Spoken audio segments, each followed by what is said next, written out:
Hola, bienvenidos al tema 12, es el último de la parte relacionada con la inteligencia emocional. Hemos visto, por ejemplo, la semana pasada, cómo ayudar a nuestros hijos con la pequeña carga traumatológica, o otras partes, como el desarrollar un apego sano frente a otro inseguro.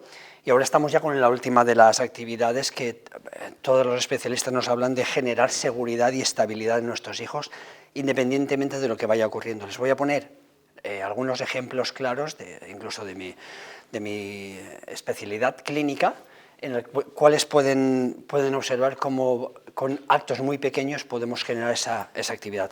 Uno de los temas más importantes, ayer lo escribí en el post de Facebook y de Instagram, es el de la asertividad. Y el título es Asertividad, cómo fomentar y afianzar la seguridad y la autoestima. Están enormemente relacionados. Estamos ya en el tema 12.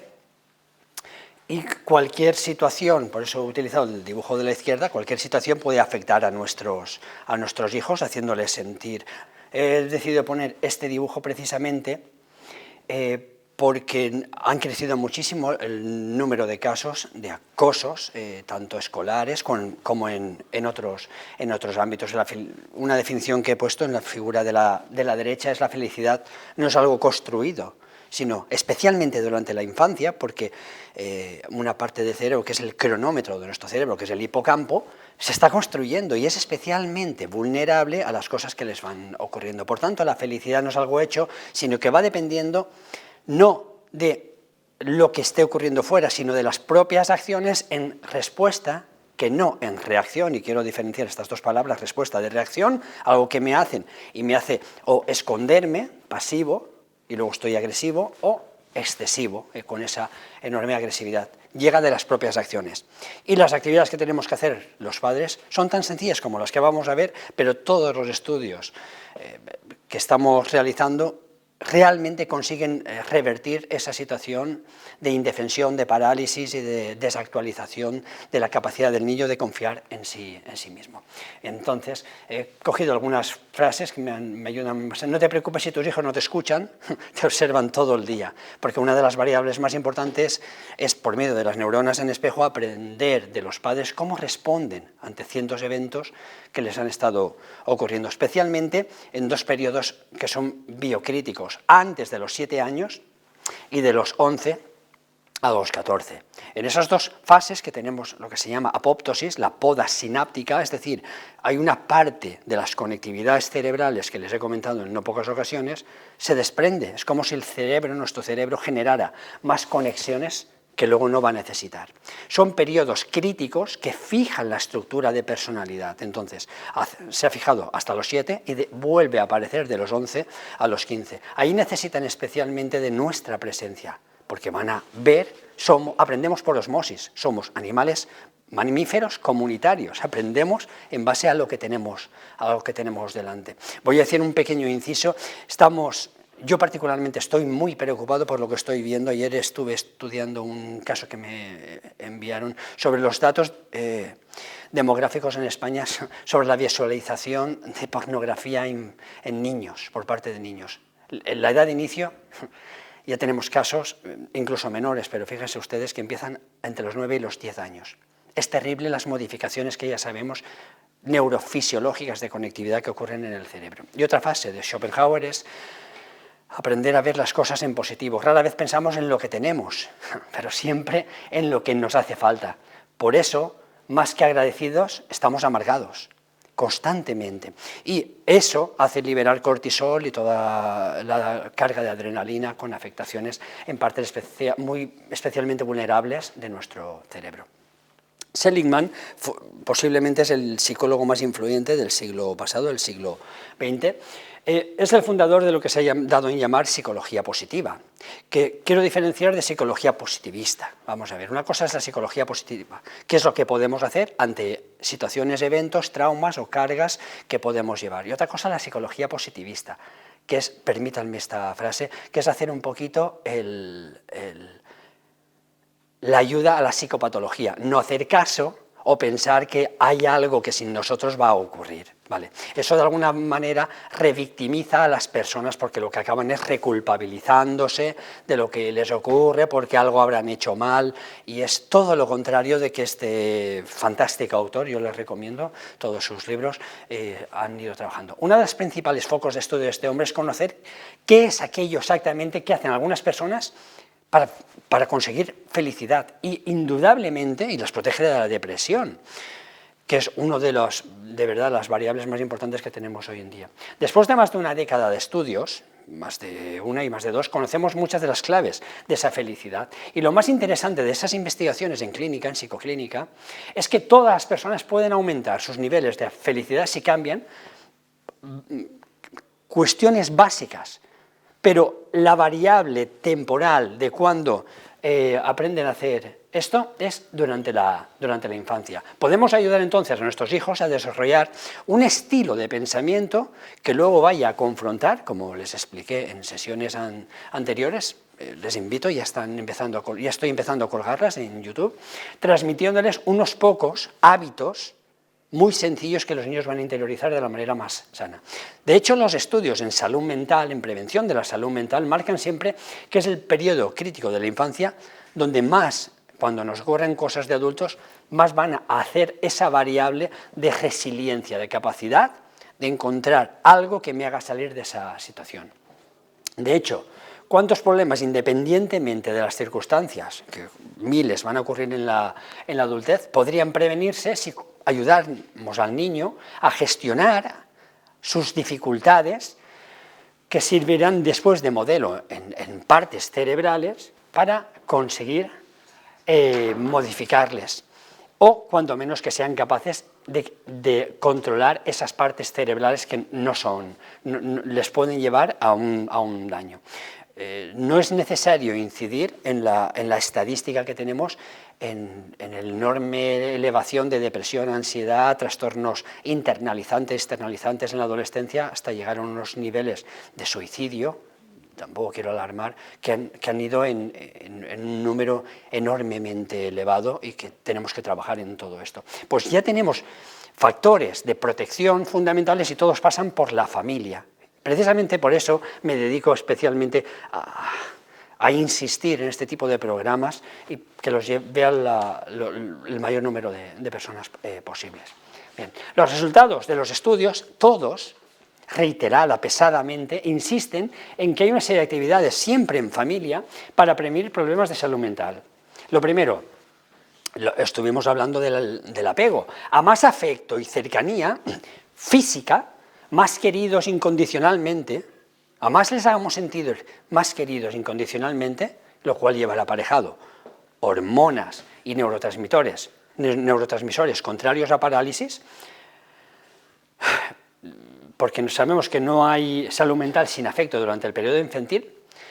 A más hagamos esto, lo diré de otra manera, conforme me he puesto en el esquema. Si el niño se siente especial por las figuras de apego primario durante la infancia, no necesitará ser especial, buscar likes, dejarse llevar por influencia de grupos, que es el factor de riesgo más importante en adicciones, en daños sobrevenidos a delincuencia o en pensamientos que pueden afectar al propio adolescente.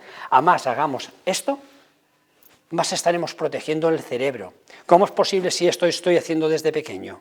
Por ejemplo, ¿qué tendrá que ver, por ejemplo, cuando tenga 15 años? Porque el cerebro, yo les invito a revisitar la sesión de la semana anterior sobre la carga de trauma. Cuando ocurre algo, el niño tiene un modelo, una conectividad sináptica, no se rompe, siempre va a buscar el primer modelo a partir de una zona que se llama precuneo, en el cual, ¿qué ocurrió en mi cerebro? De manera inconsciente va a buscar qué soluciones hubo ahí.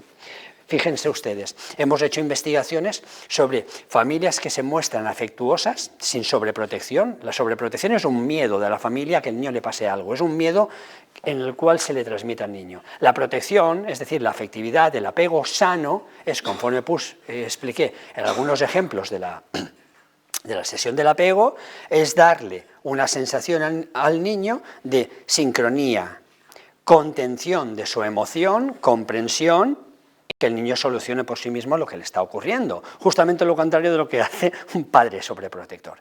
Pues bien, simplemente la sincronía que permite un abrazo de más de 6 segundos va a generar una cantidad suficiente de serotonina, que luego se convertirá en melatonina, para que duerman, para que se sientan seguros, que va a conectar precisamente con el área del precuneo que antes he comentado, y hayan pasado muchos años en estudios de cohortes a largo plazo, incluso de más de 10 años, donde una situación estresante, dolorosa o muy difícil en relación con iguales, no las vivían igual quien hubiera tenido esas sensaciones durante la infancia que quien no las hubiera tenido. Y es fantástico, porque nos está diciendo, por medio de la neuropsicología, que lo que se plasma durante la primera infancia perdura. Entonces tenemos datos ya que nos están diciendo qué podemos hacer los padres. Segundo, a mayor y más atención le prestemos a nuestros hijos, y por Dios, sin móviles delante, mayor seguridad, porque yo necesito que la otra persona esté atenta a mis necesidades en ese momento, no todo el tiempo, pero sí en ese momento, prestarles atención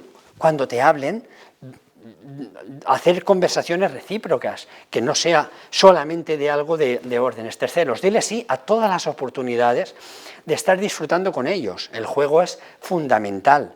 De hecho, si no disfrutan la vida en ese momento, los datos, fíjense la frase que he escrito, carecerá de sentido. ¿Y qué es si no, como decía Viktor Frankl, el hombre en busca de sentido? Si no tiene sentido lo que estoy haciendo, no vivo en el presente, mayor tendencia a la depresión. Hicimos un estudio a largo plazo de la generación de la llave, la he comentado varias veces, niños que cuando volvían no estaba la familia en casa, no había nadie para responder, pues tenían mayor probabilidad de desarrollar, como así fue posteriormente, trastornos internalizantes. Son daños precisamente de sentirse con ansiedad, con depresión y no le encuentran sentido a lo que está ocurriendo. Y diles no si crees que es mejor para ellos en ese momento, ponerles límites. Estoy haciendo una revisión de cómo hemos llegado hasta aquí. Es imprescindible sincronizar la comprensión verbal y no verbal. Y la primera es la no verbal, comprenderlos con el cuerpo, que sea coherente.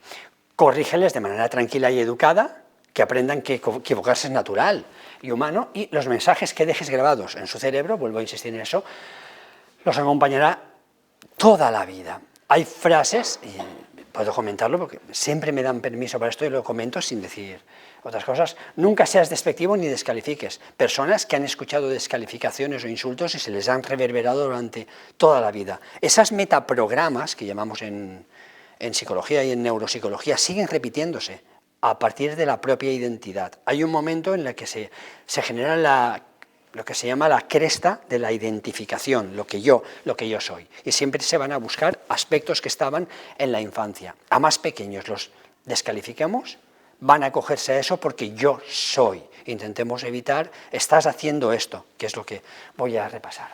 Y respecto a una característica en común, por eso es el último tema, de inteligencia emocional, de las personas con una buena inteligencia emocional, es que todas son asertivas. La asertividad, supongo que es un concepto conocido, hace referencia a la capacidad de las personas de decir lo que piensa, pero de una manera respetuosa, independientemente de que el otro esté o no de acuerdo.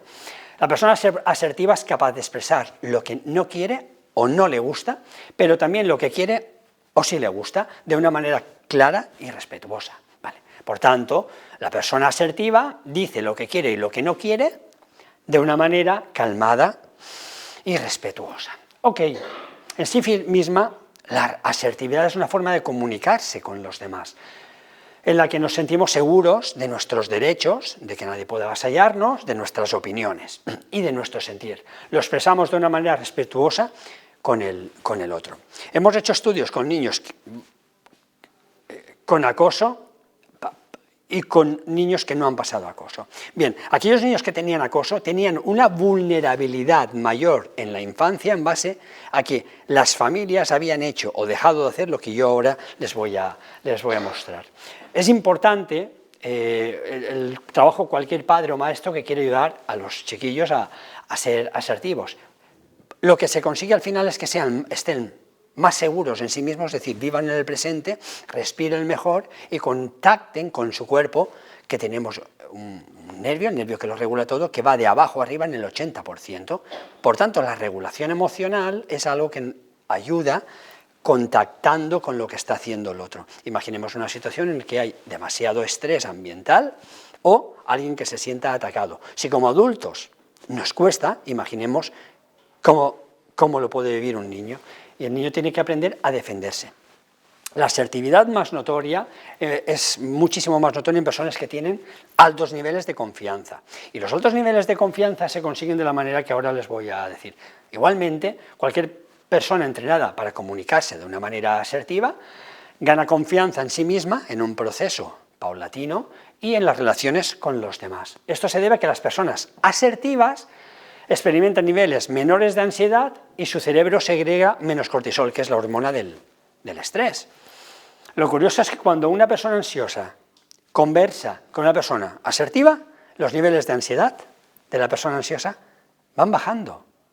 ¿Cómo es posible? Pues por las neuronas en espejo. Mi calma es su calma, y en esto se repite.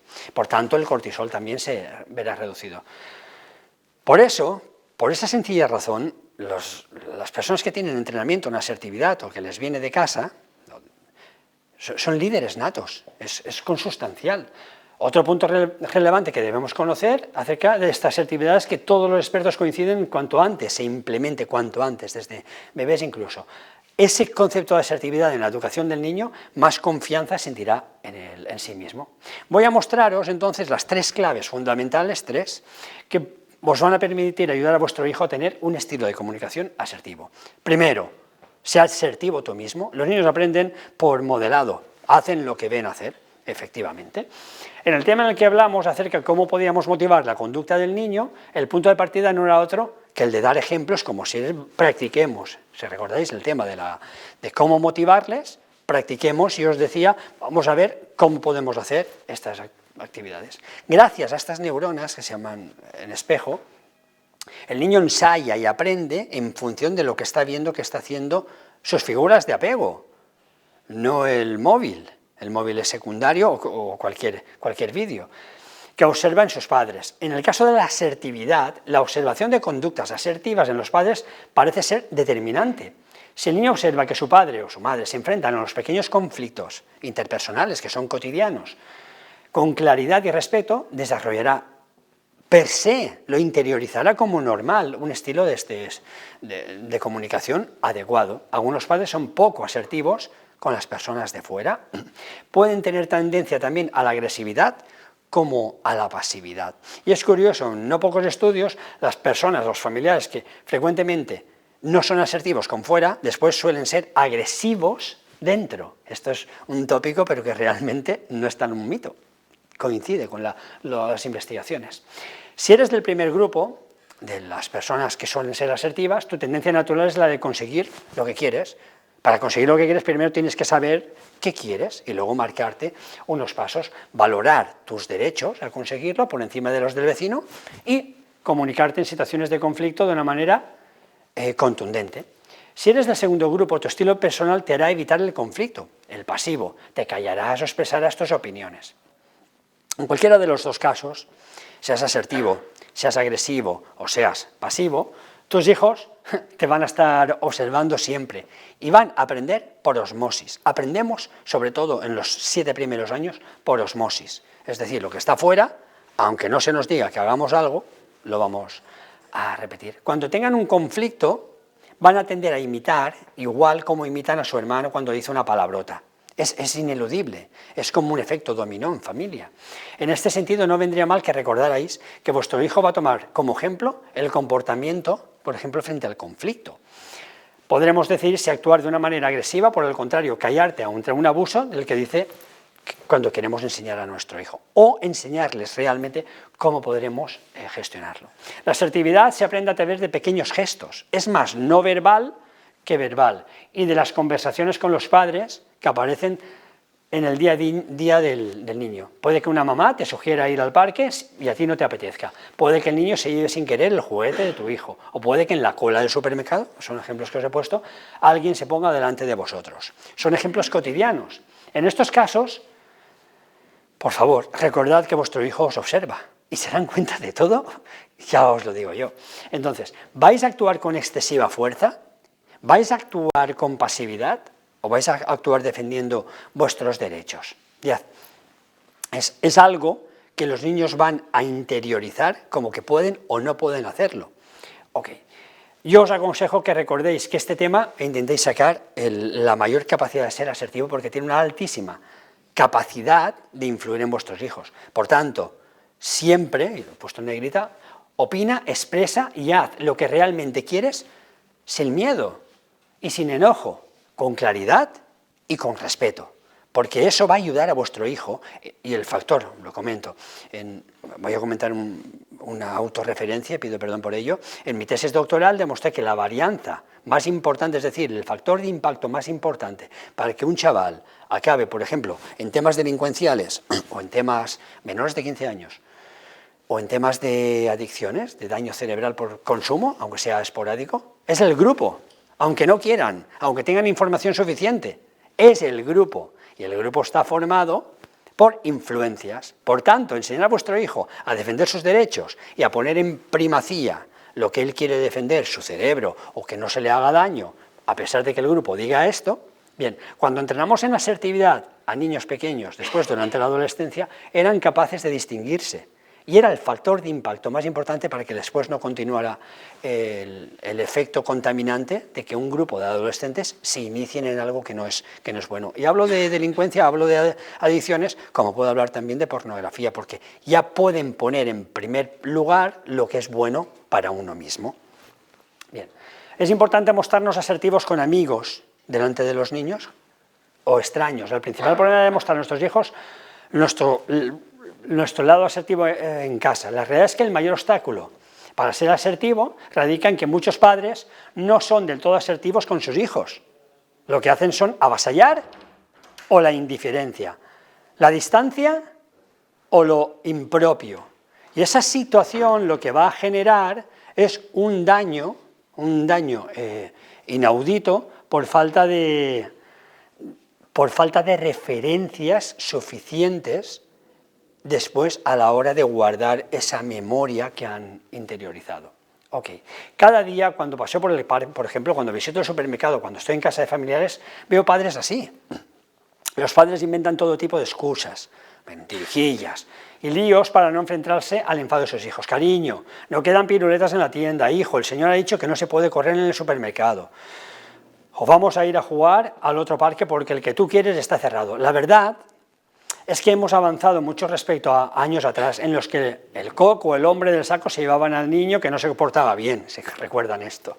Por eso viene, por lo menos, de mi infancia. Pero todavía son muchos los padres que no son del todo claros y honestos con sus hijos. Si actúas, por tanto, de una manera asertiva con el niño, sin dobleces, sin mentiras, habrás conseguido dos triunfos de un valor incalculable. En primer lugar, el niño aprenderá de ti a ser asertivo, a decir lo que piensa, a defender sus valores, a sentirse seguro de poderlo decir y a no tener miedo. Y segundo, y quizás lo más importante, porque te habrás ganado para siempre el respeto de tu hijo. La palabra respeto es algo sin lo cual el niño no se puede aprender nada de quien no se tiene respeto. La variable más importante para el aprendizaje, para el proceso de enseñanza-aprendizaje, es que el alumno tenga respeto por su profesor. En casa eso, multiplicarlo por muchísimo más. Entonces, el respeto es el modelo que le está dando el niño de que es capaz. No podemos pedirle, o aún más, exigirle a nuestro hijo que sea honesto si nosotros estamos también diciendo mentiras. El respeto va a hacer que vuestro hijo se deje guiar por ti, porque sabe que está seguro, sabe que lo defiendes y cómo lo defiendes de una manera adecuada. Y deposita en ti entonces toda su confianza. No podemos tener confianza en nosotros mismos si previamente, esto es un doble juego, nuestros padres no han tenido confianza en nosotros y nosotros no hemos tenido confianza en nuestros padres. Es un doble proceso. Ese doble juego, de doble feedback que se llama en psicología, va a generar que yo interiorice eso durante los primeros años de mi vida, el niño, hasta ya os he dicho antes, hasta los 7 años, para generar un proceso de confianza. La asertividad que estoy aprendiendo de mis padres va a servirme para defenderme de elementos externos. No solo va a ayudarle a educarlo, sino que va a contribuir de una manera muy determinante a que pueda construir y conservar una buena relación con él. Por tanto, prueba a ser más asertivo en la relación con tu hijo. En lugar de decir cómo ser más asertivo, por ejemplo, no se puede, no quedan caramelos, esto es muy práctico, tienes que comértelo todo, no funciona Internet. Bien, prueba con, papá no puede jugar ahora. ¿Por qué? Porque no se puede ser asertivo y mentir al mismo tiempo. A ver, nuestros hijos son muy inteligentes, se dan cuenta. Entonces, ¿cómo podemos enseñarles o pedirles que sean asertivos si nosotros no lo somos con ellos? Es lo que estoy intentando explicar. El Señor dice que no se puede correr.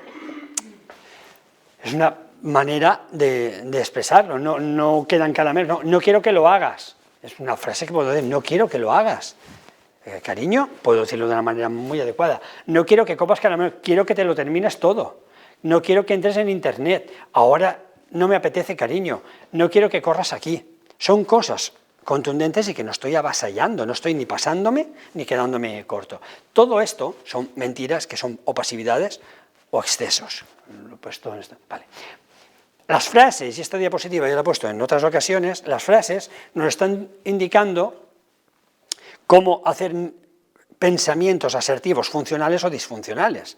Si nosotros utilizamos los disfuncionales, por ejemplo, eso no es nada, deja de llorar, si es algo para mí, estaré enseñando al niño a no ser asertivo consigo mismo. Asertivo es confiado, seguro y a expresar lo que me pasa. Si yo digo, me duele mucho, que se me pega un golpetazo en el esternón, lo que fuera, y yo le quito, vale, eso no es nada. Le estaré diciendo, quiero que seas asertivo, quiero que estés seguro con tus amigos para decir lo que te pasa, pero al mismo tiempo yo le quito autoridad para que no lo sea. Estaremos generando lo que se llama un doble vínculo en el niño. Entonces, ¿tengo que serlo o no tengo que serlo? Pero el niño no puede preguntarse, ¿tengo que serlo o no tengo que serlo? No, porque el niño lo que hace es lo que dice su padre, pero luego no tendrá esa seguridad interna. Es un doble vínculo, son dos cosas contradictorias al mismo tiempo. Y no son que pasen en el mismo momento, sino que el niño lo vive como una interiorización, tengo que hacer esto. Entonces, cuando ocurra en un entorno donde no esté con el padre, no va a poder hacerlo. Disfunciones también, ¿eres tonto? ¿Qué te ocurre? Que ya estuvimos hablando de las descalificaciones, vale, pero ¿cómo no te va a gustar? No seas tan exagerado. Son frases que utilizamos cotidianamente que hacen disfuncionalidades en nuestro hijo a la hora de la asertividad. No seas tan exagerado, si el niño está expresando algo que le afecta realmente. Era solo una broma, no seas tan sensible. Estas son las funcionales. Ha tenido que dolerte, no te preocupes, todos nos equivocamos, nos gustan a cada uno cosas diferentes, enséñame dónde te duele, para afianzar esa importancia que el niño le está dando a algo que se ha atrevido a expresar. Entiendo que eso te haya molestado, no era mi intención. Aprender también a pedir disculpas. Aprendamos, por favor, a eliminar las disfuncionales, porque es las que más utilizamos. Esto no puedo evitarlo, yo no puedo quitarme la bata de neuropsicólogo allá donde vaya. Pero lo observo cotidianísimamente. Es muy frecuente escuchar este tipo de cosas y podría poner un montón de ejemplos de situaciones donde yo veo muchísimo daño encima cuando se descalifica. Es asombroso para mí, pero en las situaciones donde más se observan no es en parques infantiles o porque están en una situación de ocio con otros. Lo observo muchísimo y he hablado con algunos compañeros en supermercados, porque hay un estrés por ir de una zona a la otra y descalificamos generalmente a los niños muchísimo. Bien. ¿Y cómo proteger a nuestros hijos de ese efecto que se llama halo? Por eso he decidido hacer la escuela de familia de este tipo, desde la neurociencia. Establecer como prioridad el cuidado de la mente. Por ejemplo, antes he hablado del precuneo, una zona que posiblemente no sea muy conocida. He hablado frecuentísimamente de la amígdala, del hipocampo, del lóbulo frontal, zonas del cerebro que se van a afectar. Son 4 conceptos básicos del sistema límbico que yo les invito a repasar, sobre todo los temas 1 y 2, porque es imprescindible que sepan que las afectaciones que estén viviendo nuestros hijos hasta los 6-7 años van a pegarse indefectiblemente a esas zonas del cerebro. El efecto halo fue una investigación en la cual les voy a leer una pequeña investigación sobre un experimento de la Universidad de Stanford, se llevó a cabo en esta universidad para demostrar que seamos conscientes de lo peligroso que es el efecto halo y las consecuencias que pueden tener para nuestros hijos. Consistió este experimento en adultos en una cata de vinos. Para ello, congregaron en una sala a un grupo de voluntarios familiarizados con vino y sometieron a las personas a un aparato de escáner para obtener imágenes de la actividad de sus cerebros mientras probaban diferentes vinos, concretamente 2. Ambos eran vinos tintos, elaborados con la misma variedad de uva, del mismo color exactamente y de diferentes categorías. Uno costaba, como se hizo en la Universidad de Stanford, en San Francisco, $90 y el otro costaba solo 5. Los participantes, a diferencia de lo que ocurre en la cata a ciegas, conocían el precio del vino antes de probarlo, ya que cada uno de ellos estaba identificado con un precio. Una vez degustados, los vinos preguntaron a cada participante cuál les había gustado más y de manera poco sorprendente, la mayoría dijeron que el de $90. Además se observó que esta preferencia no era solo fruto de un juicio racional, este vino es más caro, va a ser mejor, sino que el escáner cerebral que les realizaron mientras degustaban el vino confirmaba una mayor actividad en ciertas áreas del cerebro cuando los participantes tomaban el vino. Es decir, se activaban zonas de placer o de displacer, dependiendo si yo pensaba que ese vino era mejor que el otro, al tomar una iniciativa comparativa. Es decir, se le estaba pidiendo al cerebro de los participantes, sin que lo supieran, para ver cómo se activaba el cerebro, cómo se activaba su cerebro de manera diferencial. Ok, hasta aquí todo normal. Tenemos 2 vinos, uno más caro, que es el que más gusta a los que participaron en la cata. Pero es que el experimento tenía una trampa. Los científicos que llevaban a cabo el experimento habían cambiado las etiquetas, poniendo el de 90 al vino que costaba 5 y la de 5 al que costaba 90. Ese es el peligro de las etiquetas. Puestas a terceros, en la anterior diapositiva, es que eres tonto, cómo te va a doler, y eso es lo que va a interiorizar el niño. Como os he podido decir, conocer previamente el precio del vino había condicionado de manera absoluta el juicio global que hicieron los participantes de su sabor. No es que simplemente se tratara de una racionalización hecha a posteriori para no quedar pues, como el que no sabe de vinos, sino que además la sensación de satisfacción que experimentaron en su cerebro también fue mucho mayor, es decir, mucho más auténtica. Se segregaba pues, hormonas de dopamina, de serotonina, de estar completamente consciente de que aquello era bueno. La conclusión de este estudio es que la realidad se construye. Nosotros conseguimos que nuestros hijos construyan una realidad. Ese es el drama de muchos niños, la realidad de lo que ellos son. Soy asertivo, puedo defender mis derechos, yo valgo. Imaginad que le digo a alguien, a mi hijo, en la diapositiva anterior, eso no vale para nada, pero luego tienes que defender tus derechos ante lo que tú piensas que vale. ¿Cómo va a hacerlo? ¿Qué es lo que se va a activar en ese niño?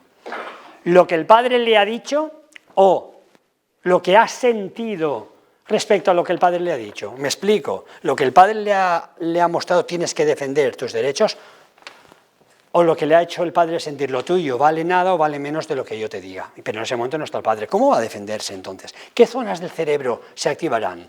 ¿Las del placer por sentirme seguro o las de la inseguridad? Son otras zonas cerebrales que harán querer apartarme de esa situación porque le generará. Entonces tenemos una serie de actividades que podemos hacer respecto a las actividades. Protejamos ese efecto, se llama efecto halo, lo que el niño ha aprendido sobre lo que tiene seguridad en sí mismo.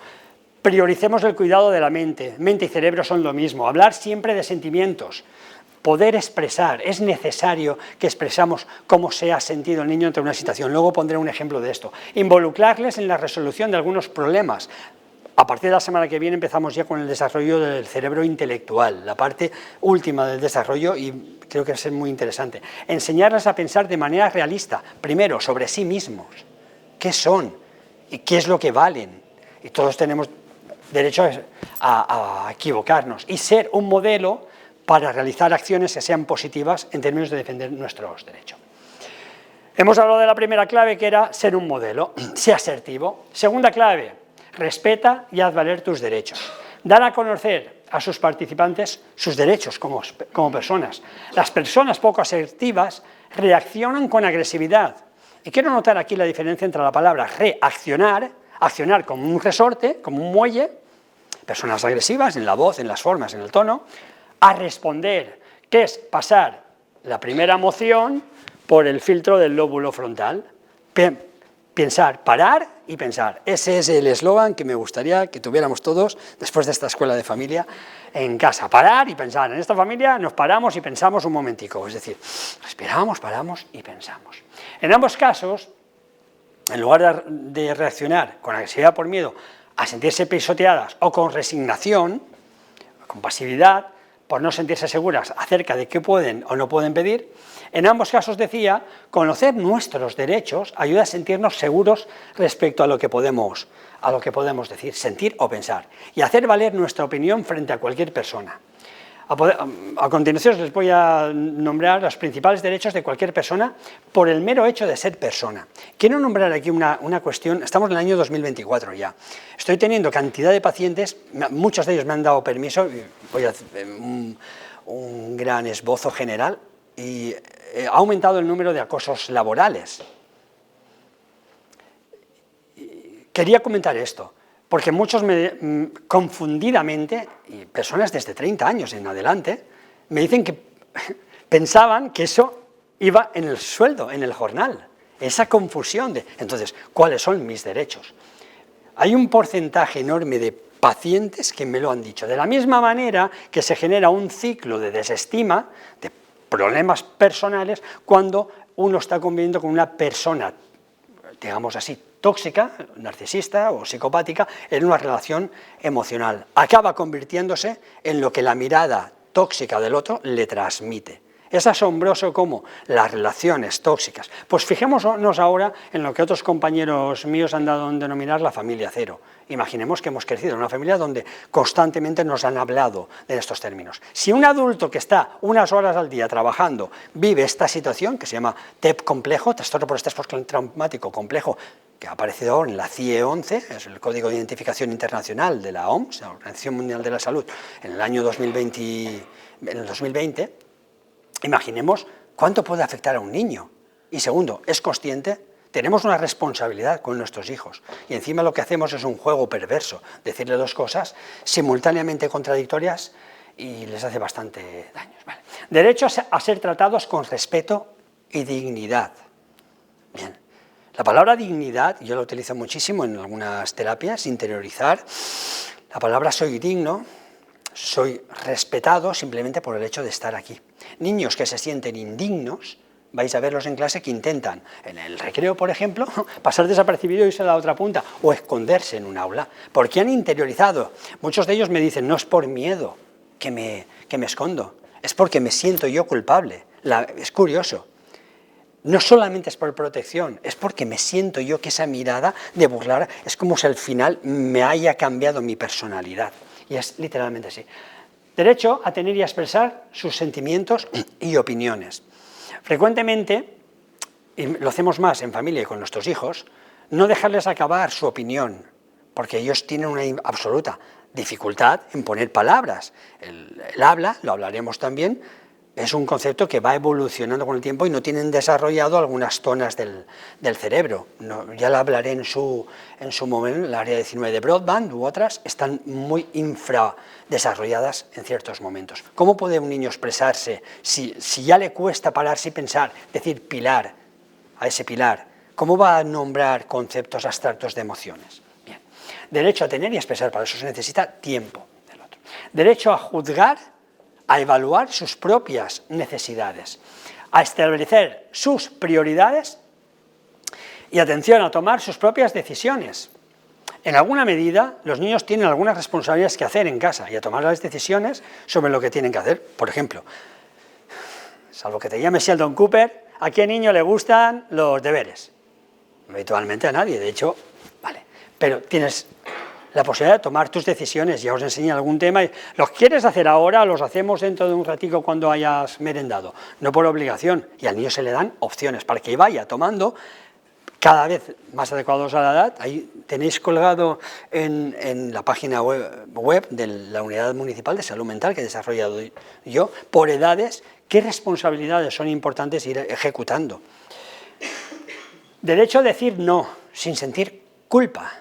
Muchos adultos me dicen que no son capaces, no porque sintieran que eso no era un acoso, vamos a poner un ejemplo extremo, sí porque sentían que no podían decir no, no puedo hacer eso no está bien, yo no lo voy a hacer. ¿Cómo le van a decir no luego al grupo de adolescentes con el cual están influyendo? Derecho a pedir lo que quieran. Otra cosa es que se les dé, pero derecho a expresar emocionalmente lo que desean. Derecho a cambiar. Derecho a decidir qué hacer con sus propiedades, ¿vale? O su cuerpo, en ese momento, esto estoy hablando de adultos. Derecho a qué hacer en algunos ámbitos, mientras que no se violen los derechos de los demás. Bien, es importante educar a nuestros hijos, pero a nosotros mismos también en ciertas cosas. Derecho a equivocarse. Las que pongo en rojo me parecen fundamentales. Muchos padres viven como un drama las equivocaciones de sus hijos en comportamientos, en notas o en capacidades de relaciones. Es como si nuestros hijos fueran una adalid, una bandera, un signo de lo que la familia es. ¿Cómo te has comportado así delante de otros? Y los castigamos, pero vamos, con un castigo ejemplar, y esto lo he visto en no pocas ocasiones. Derecho a tener éxito, no es tan importante.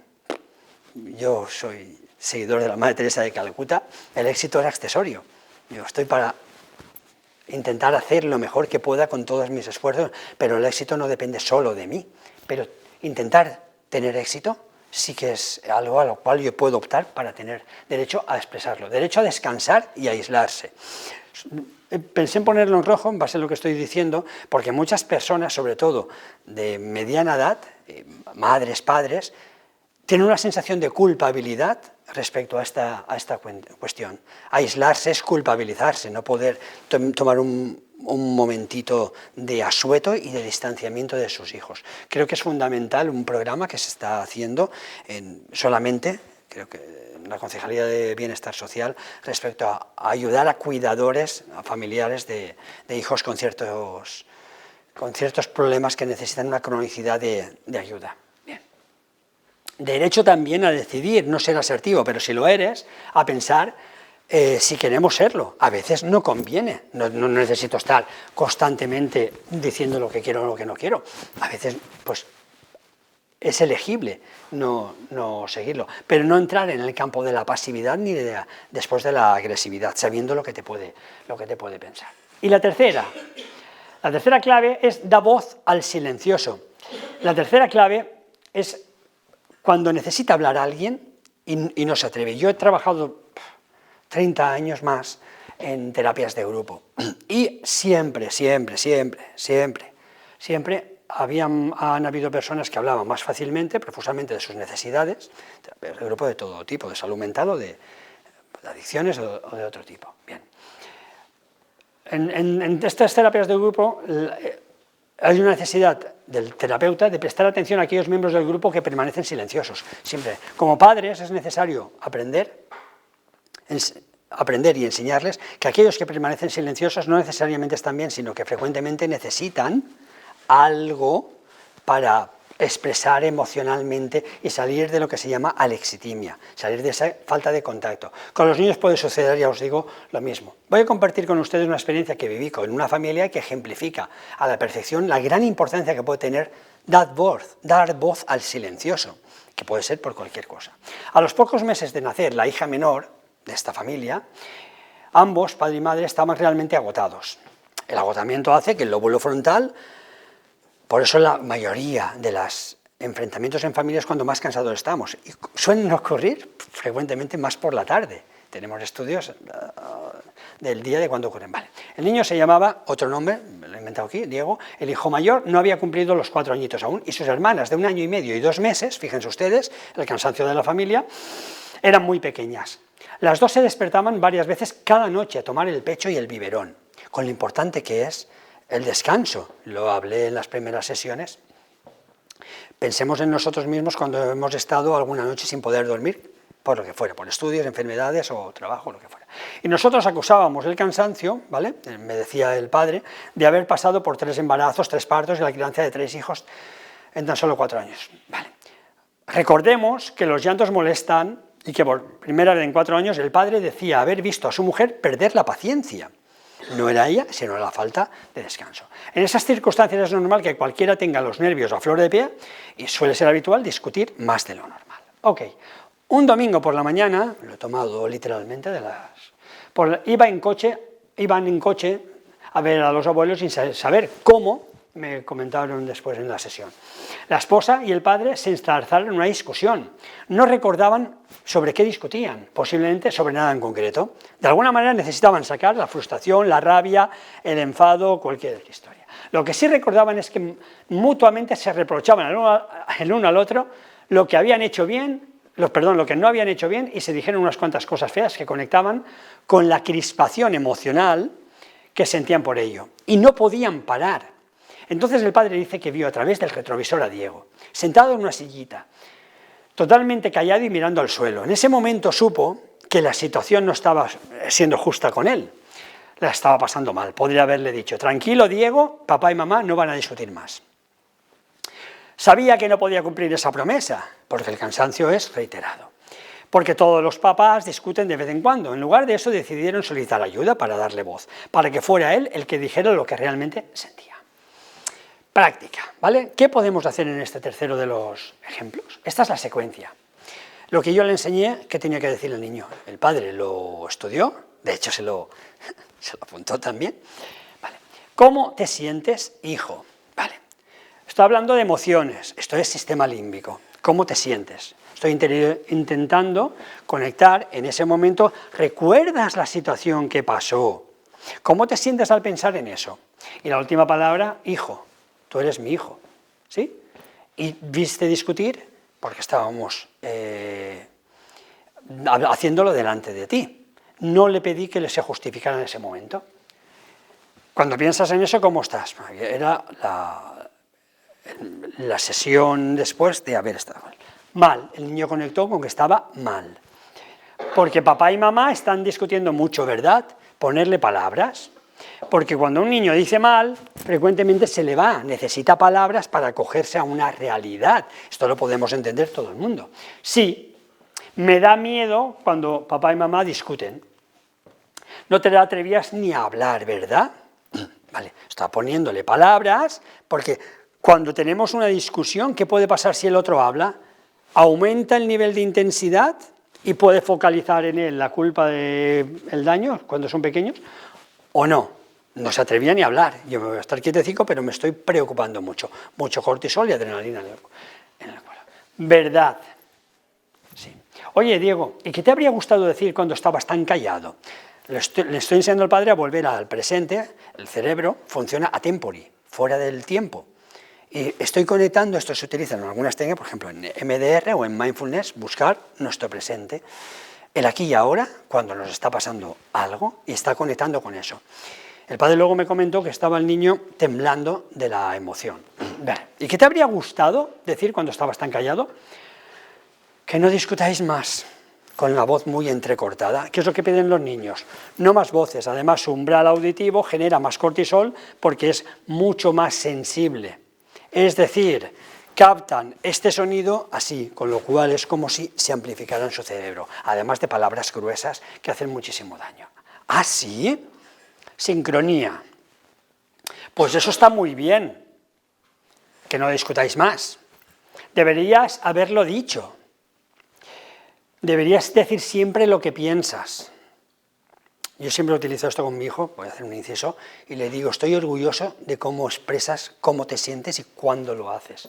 Sobre todo si hay algo que no te gusta. Especialmente en esos momentos, porque decir lo que nos gusta es fácil para todo el mundo, de la otra persona. O te está molestando. Hago una pausa. ¿Sabes lo que creo? Creo que deberías decirlo bien fuerte. Expresar esa emoción que se te ha quedado dentro. Venga, yo te ayudo. Dejad de discutir lo que estaba haciendo en ese momento. ¿Qué es lo que te hubiera gustado decir en lugar de estar mirando y callado? Dejad de discutir. Imaginad que en ese momento un niño pequeño en esa situación dice esto. ¿Qué hubiera pasado? Se hubiera focalizado. Pero se le quedó dentro. Dejad de discutir. Y el padre dice, más fuerte. Dejad de discutir. Más fuerte. Dejad de discutir. Le había salido una emoción que le tenía embargado y por eso ahora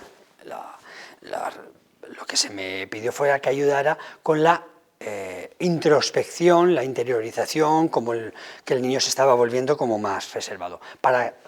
Ejemplifico esto para que veáis que con pocas secuencias el niño cambió absolutamente su manera de expresarlo y de vivirlo. La asertividad genera, primero, poner palabras, y en último lugar, mayor seguridad, porque no se quedan dentro la carga de trauma, de dolor, de algo que hemos vivido y que no lo puede asimilar. Lo que estaba pensando el niño es que iba a pasar lo peor. Los niños pasan de todo a nada. Y hay una fase a los 4 años, entre los 2 y los 4 años, que es el egocentrismo. Todo lo malo que pasa en mi casa es culpa mía. Esa fase la pasan todos los niños. Entonces el niño también se estaba sintiendo culpable. Debemos ayudarles al niño a ponerle palabras que sean adecuadas, a ver que sincronizamos con él, y en último lugar, a que sean capaces de decirlas con el tono emocional, de dejar de discutir. Vale, si eso lo hace el niño, lo que se expresa no se somatiza. Vale. Si el niño no hubiera hecho eso, una de las cosas habituales es que cuando los padres empezaran a hablar, no ya a discutir, pudieran generar síntomas somáticos, es decir, vómitos, mareos, me encuentro mal, porque no hubiera podido soportar que los padres, por ejemplo, estuvieran juntos, porque ya hubiera tenido en su precuneo la memoria de que cuando están juntos pueden llegar a pelearse, a discutir o hacer mucho daño. Estaban discutiendo delante de los niños. ¿Comprendéis? Bien, esta situación es necesaria preverla con asertividad. Dejar de discutir es con asertividad. Eso es, generar la capacidad de decir lo que pienso. Vale. Entonces, para que un niño no se sienta fracasado, hay varios modelos. De nuevo, ser un modelo para él, la capacidad de soportar la frustración y el fracaso es una de las habilidades que en mayor medida nos ayudan a levantarnos. Como pasa. Aprende a asumir la frustración pues, con deportividad para que los hijos aprendan ese modelo. Segundo, normaliza el fracaso. Todo el mundo se equivoca, pues ya aprenderemos, el próximo día lo harás mejor. Esta frase la puse en singular, pero me gusta más, ya aprenderemos. Ya aprenderemos todos nos equivocamos. Ayudémosle a aprender de sus errores. A nivel neurológico, éxitos y fracasos sirven para mejorar y ser más eficientes en nuestra vida. Cada vez que tengamos un resultado positivo, un éxito en nuestro cerebro, o un negativo, un fracaso, esas experiencias se van almacenando en un lugar del cerebro concreto que se llama precuneo, lo vuelvo a nombrar, que lo estuve hablando la semana anterior, y que es muy importante para resolver problemas de manera muy eficiente. Enseñémosle a apreciar sus puntos fuertes, a pesar de que puede estar equivocándose, no es eso más importante que sus puntos fuertes. Un error habitual de las personas que se hunden con facilidad es que se centran siempre en lo peor, en lo malo. Bien, cuando el resultado no sea bueno, ayuda a vuestros hijos a valorar el esfuerzo, la imaginación, cosas que están anexas a lo que ha pasado. Les servirán para acertar la próxima vez. Y enseñémosle a levantarse. Muchos problemas, por ejemplo, de depresión es esa dificultad absoluta en levantarse de esa postración, empezar a hacer. El primer paso, de verdad que es, aunque es una frase muy manida, es la mitad del todo, porque ya tenemos claro cómo podemos hacerlo a partir de ahí. Por ejemplo, si vuestro hijo tiende a venirse abajo con las dificultades, notas o relaciones con los demás o situaciones de avasallamiento que pueden vivirlo así, puede ser bueno que les ayudemos a afrontar sus miedos y a aceptar los desafíos con fortaleza. Podemos animarle a retomar aquellas actividades que no le salieron bien, acompañarle para que se sienta seguro haciéndolo a vuestro lado, ayudarle a superar sus propios miedos o poneros objetivos más pequeños y accesibles para que vayan generando confianza. Estas son las partes de la autoestima en un post que he repetido varias veces. Para generar esas sensaciones, el abrazo tiene que durar más de 7 segundos para que tenga una liberación continuada de serotonina. Minimicemos el yo y enfaticemos en nosotros, lo que estamos haciendo juntos. Respetémoslo y amémoslo por lo que es nuestro hijo. Agachémonos, lo he hablado 1.000.000 de veces con el tema de la altura, no desde arriba. No gritemos, no insultemos, no comparemos, por favor. Valoremos su capacidad de ser único. Decirle esto, como tú lo haces, no lo hace nadie en el mundo. Me siento muy orgulloso, ese tipo de frases. No dejemos de poner límites sanos. Y esta frase que para mí es muy importante, amémosle siempre. Porque a los padres frecuentemente se nos vienen otras ideas a la cabeza. Sobre todas las cosas que te gustan y que no te gustan de él. porque a veces cuando estamos enfadados, llenos de cortisol, o con algunas historias, primamos lo que no nos gusta, y hacemos a veces hasta un drama de todo eso. Las herramientas, lo vuelvo a repetir, lo utilicé en las sesiones anteriores, para fomentar esa autoestima, esa felicidad, ayudémosle a aprender a fomentar, a soportar la frustración, a que en lugar de reaccionar sepa responder, evitemos colmar todos sus deseos, la paciencia, la capacidad de controlar partes del cerebro para que no se inunden, la amígdala. Ayudémosle a cultivar la paciencia, dirijámosle hacia lo positivo. Es que se me ha escapado, es que podía haber sacado un mejor nota, pero está muy bien un 7. Por favor, no seáis este tipo de padre. Yo en tu época sacaba todo 10. El niño viene con un 9. Bien, entonces se siente frustrado ante un esfuerzo enorme y ante una muy buena nota. Enseñémosle a estar agradecido. El agradecimiento, el formar parte, forma parte de nuestra... Aparte de nuestra cultura, es que somos mamíferos. Estar agradecido en familia. Las personas que no están agradecidos no liberan unas sustancias, no voy a detenerme... Y en esto un poco sí. El sistema GABAérgico no se activa. El sistema GABAérgico es lo que nos hace conectar con nuestro lóbulo frontal y con nuestras emociones. Y luego está como con aceite fluidificado para que esté conectado. Estoy conectado cuando estamos estudiando algo, nos interesa algo, jugando a algún deporte y estamos conectados en ese momento, está funcionando todo el sistema GABAérgico, porque estamos muy conectados, no tenemos miedo de nada. Pues bien, estar agradecido significa todo lo contrario de tener miedo de que algo malo pase. Y ayudémosle a vincularse a actividades que para él sean gratificantes. Ayudémosle a aprender a tolerar esa frustración, voy desarrollando esto mucho más rápido, evitemos colmar todos sus deseos, ya los he comentado.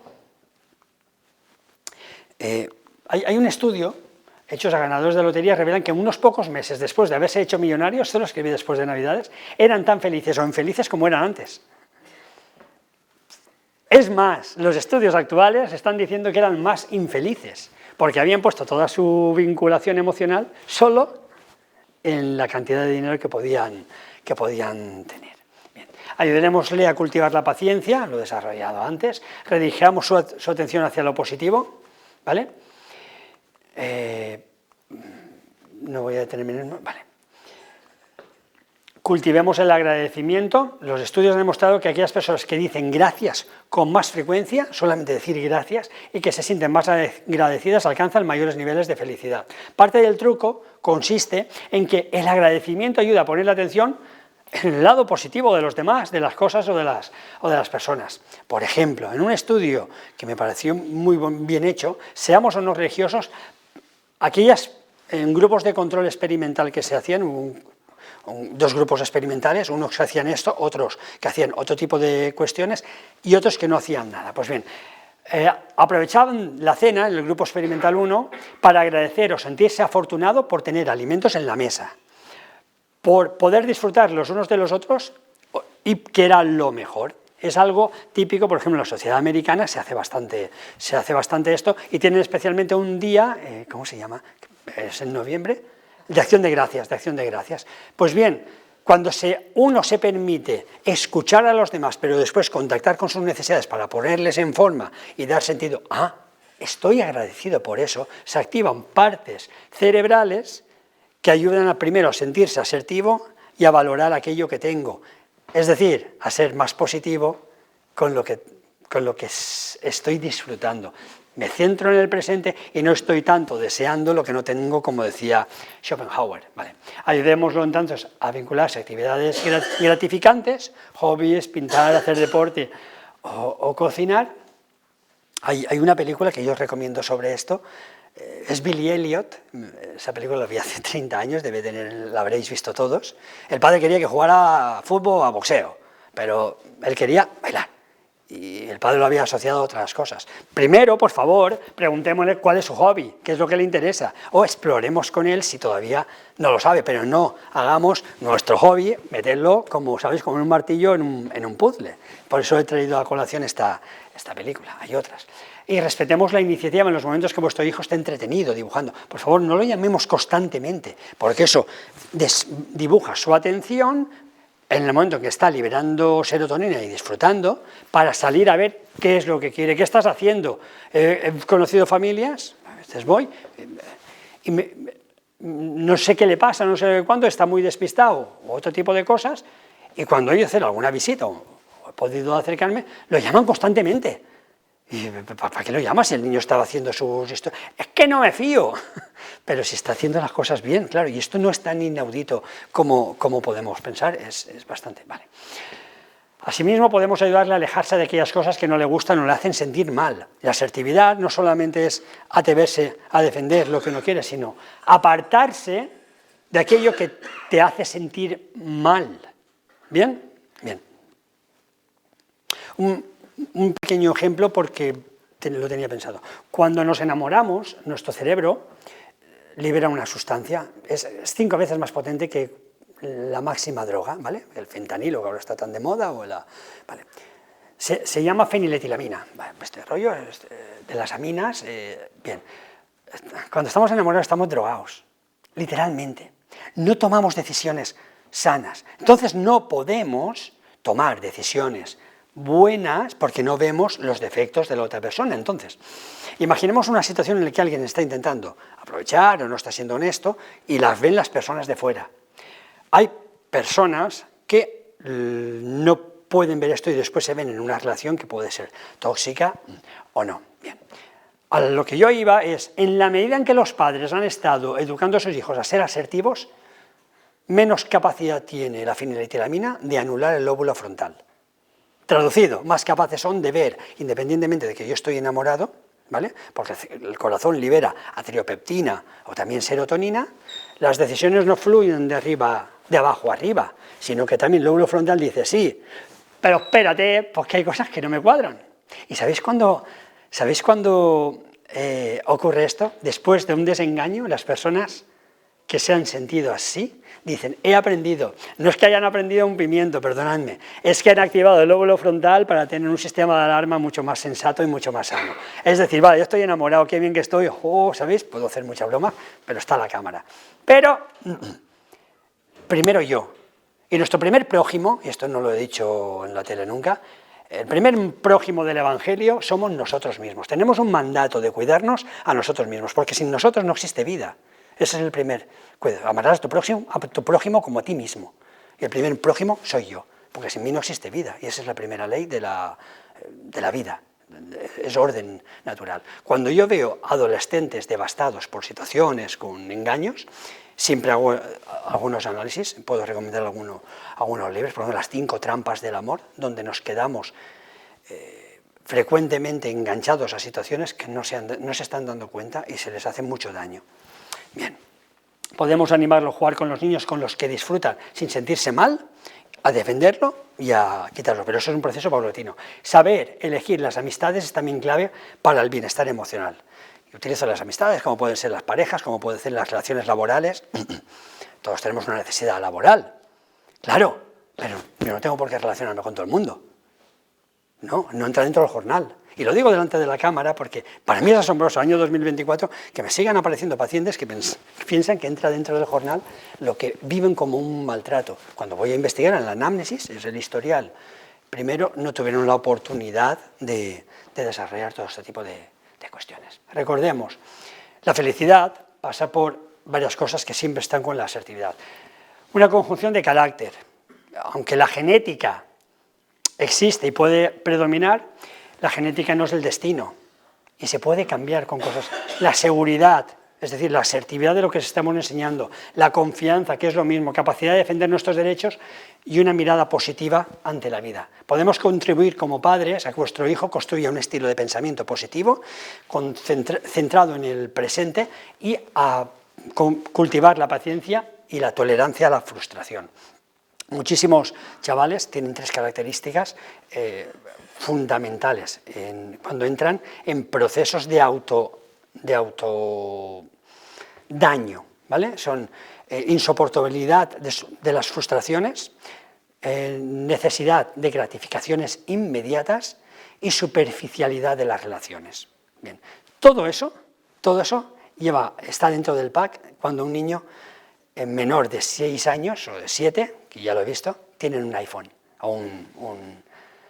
o cualquier teléfono de hoy en día. Mucho cuidado con ese tema porque hay un tema, pues lo que decía, sembrar la felicidad es generar vínculo, generar seguridad, poneros en su lugar, tiempo para explorar, reconocer sus logros, superar sus miedos. Ok, pues nada más. Muchas gracias por su atención y les espero en el próximo vídeo. El próximo tema ya será sobre el desarrollo de la inteligencia como instrumental, con 5 temas que los he traído porque me parecen muy interesantes, y como el desarrollo de la atención en nuestros hijos, el desarrollo de la memoria, de la capacidad del lenguaje, es el tema 16, de la inteligencia visual, de la capacidad del autocontrol y, por último, de la creatividad. Estos son los 7 temas que he desarrollado para el por qué y cómo potenciar el desarrollo intelectual, y empezaremos ya, Dios mediante, la próxima sesión la semana que viene. Pues nada más, gracias por su atención.